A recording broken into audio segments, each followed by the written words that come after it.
तो hello student, चलिए हम लोग शुरुआत करने जा रहे हैं क्लास 10th का त्रिकोणमिति चैप्टर, जो एग्जाम में टोटल 20 नंबर के आते हैं।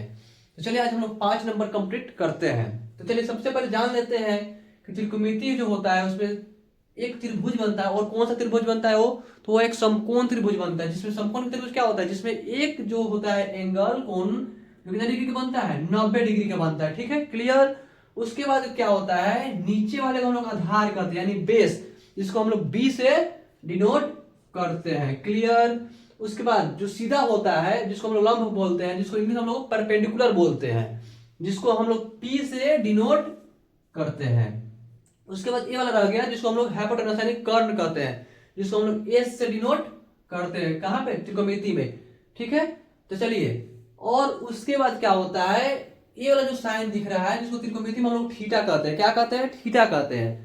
और इसमें हम लोग को बहुत सारी जानकारी लेना है, जैसे कि sine theta, cos theta, tan theta, cot theta और सेक थीटा और कोसेक थीटा के बारे में हम लोग इसमें जानना है। तो चलिए ठीक है, तो चलिए हम तो जानते हैं साइन थीटा क्या होता है। साइन थीटा का मान होता है P बाई एच। तो लिख देंगे P बाई एच यानी लंब बटा कर्ण। ठीक है, उसका होता है कॉस थीटा, इसका होता है B, इसका होता है B बाई एच। उसके बाद है टैन थीटा। तो टैन थीटा क्या होता है, P बाई बी। उसके बाद आता है कॉट थीटा। तो कॉट थीटा का क्या लिखेंगे हम लोग, B by P, B by P. उसके बाद क्या है, सेक थीटा। तो सेक थीटा को हम लोग लिखते हैं A B H by B. उसका हम लोग कोसेक थीटा को लिखते हैं एच बाई पी। क्लियर।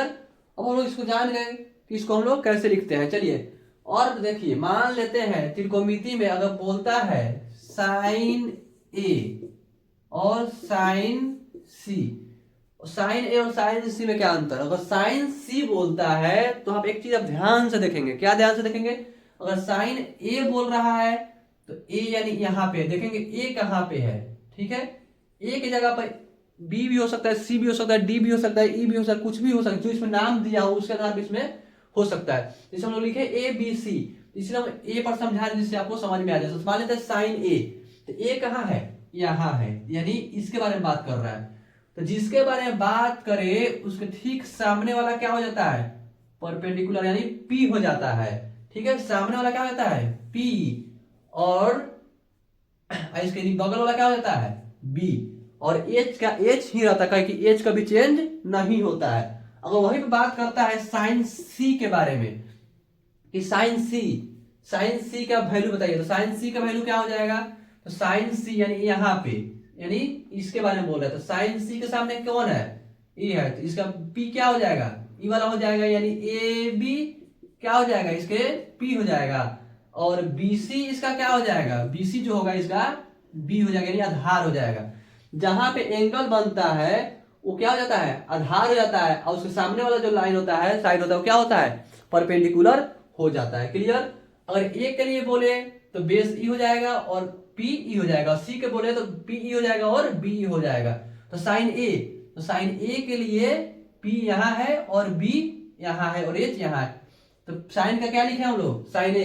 तो साइन का क्या होता है, पी बाई एच। तो पी कौन हो जाएगा, पी हो जाएगा बी सी, और क्या हो जाएगा, एच हो जाएगा ए सी।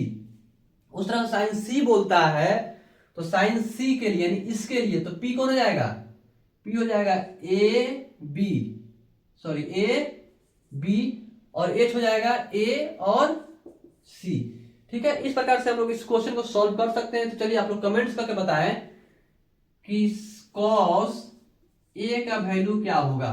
कॉस ए का वैल्यू आप क्या करें, कमेंट्स में आंसर में इसको बताएं। मिलते हैं हम लोग नेक्स्ट वीडियो में। वीडियो कैसा लगा कमेंट्स करके बताएं।